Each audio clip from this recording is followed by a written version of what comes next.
Alexa here from Stealing Beauty, and in today's video I am doing a soft spring makeup look using mostly orangey-ish kind of tones and blah, that's it. It's an everyday look. If you like these type of videos, please give it a thumbs up and subscribe. I would love to see your face again.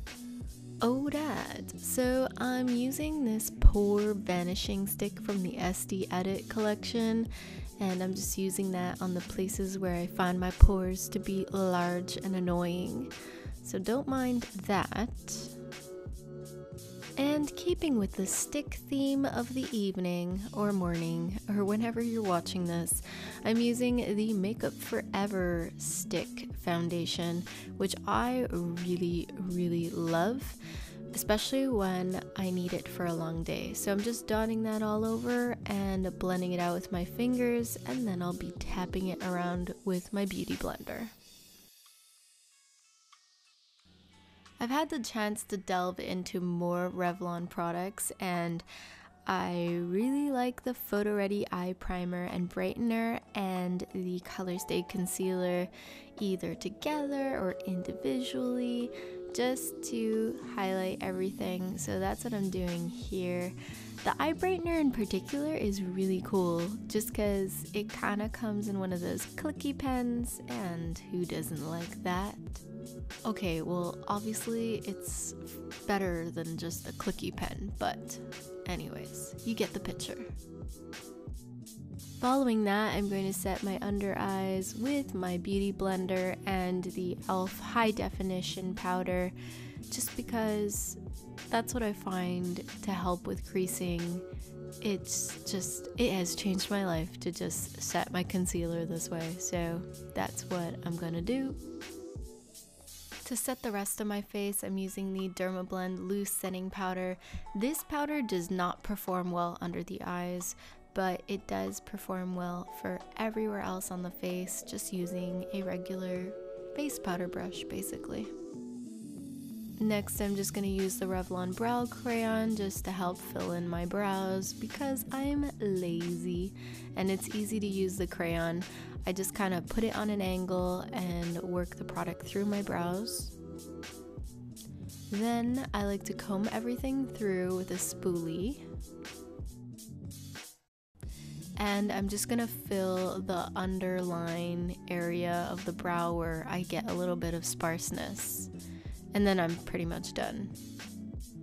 No, I lied. I'm going to be using the Essence Make Me Brow to comb through my brows again and help set them. And then I'll be done with brows, I promise. Okay, here's my favorite part. We're going to be using the Modern Renaissance palette, which I am the last person on the planet to buy. Yeah, so I'm dipping into this color up here, and it's called Tempera, and I'm going to tap off the excess. This palette is gorgeous, but it has a ton of kickback. Next, I'm ready to dip into Golden Ochre, and that's going to be my transition shade, so I'm just gonna pop that in the crease, just like that. Then I'm gonna grab Burnt Orange and intensify the crease with a slightly more tapered brush. And I'm gonna wiggle that around in there, and it's just gonna create some nice oranginess, which I love. For the center of the lid, I'm gonna dab into Primavera with my finger and wipe that on the center of my lid that I've left kind of blank there. I find this easier than using a brush. Sometimes it's just quicker to just use my finger. And then for the inner corners, I'll be using Vermeer. I think that's what that color is called. It's just another color. Next, I'm using the 2-in-1 Angled Kajal Liner by Revlon. This thing has just been so good to me. It's got a brush on the other end that you can use to just wing out your liner, and it's super multifunctional. I love the color. Yeah, so this has just been in my makeup routine lately. Next, we're gonna curl those lashes and apply mascara. I'm gonna be using this one by Rimmel. It's called Scandalize Reloaded, and although the wand looks kind of big, it's super easy to use, very easy to maneuver, and I really like the volume and the length that this stuff gives me. It's just crazy. Then I'm using this Quo Duo blush, and it's in classic pink. I really like pink for spring. I just find it helps give you a more fresh look, and it's nice because it's starting to get warm and sunny out, so there's that. Next, I'm grabbing some highlighter in stick form. I know, I don't know what it is with me and cream products in stick form lately, but it's just so handy. You just blend it out with your fingers. It's quick, less brush laundry to do, basically. So I like that. I've always been a sucker for nude liner, so I have this one by Lancôme, and what's really cool is that it has a brush on the other end, so if you ever want to mix it with a lip balm to moisturize your lips but still give them color, you can definitely do that.